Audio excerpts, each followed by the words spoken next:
قاد الفرنسي كريم بنزيما فريقه الجديد اتحاد جدة السعودي للانتصار الأول بالبطولة العربية على الترجي التونسي بنتيجة 2-1 في المباراة التي جمعتهما مساء الخميس في البطولة العربية 2023. وأقيمت مباراة اتحاد جدة ضد الترجي على استاد مدينة الملك فهد الرياضية بالجولة الأولى للمجموعة الأول ببطولة كأس الملك سلمان للأندية الأبطال البطولة العربية 2023. ودخل اتحاد جدة المباراة بتشكيلة مكونة: جروهي، أحمد بامسعود، أحمد شراحيلي، عمرو هساوي، مد الله العليا، طارق حامد، كورنادو، رومارينهو، جوة، كريم بنزيما، عبد الرزاق حمد الله.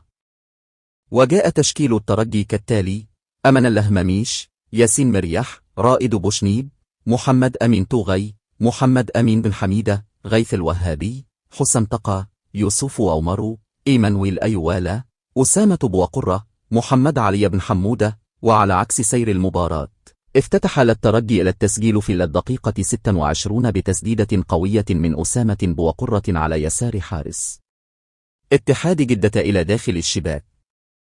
وسرعان ما عاد اتحاد جدة لتسجيل هدف التعادل، والذي جاء برأسية رائعة من عبد الرزاق حمد الله بصناعة من كريم بنزيما في الدقيقة 35. واستمرت أفضلية اتحاد جدة حتى نجح كريم بنزيما في قلب الطاولة على الترجي وتسجيل الهدف الثاني للنمور بعد تسديدة رائعة في الدقيقة 54 لتصبح النتيجة 2-1 لصالح العميد. وحافظ اتحاد جدة على تقدمه أمام الترجي حتى نهاية المباراة، ليحصد النمور أول 3 نقاط في البطولة العربية في ليلة تألق كريم بنزيما.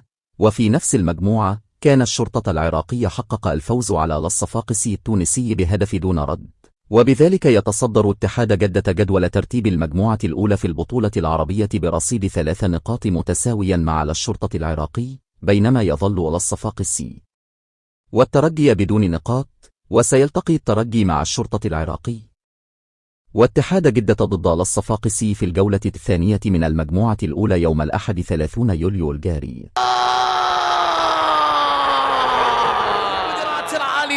اللون الأبيض بالقميص الأبيض ليس ملكي ولكن اتحادي.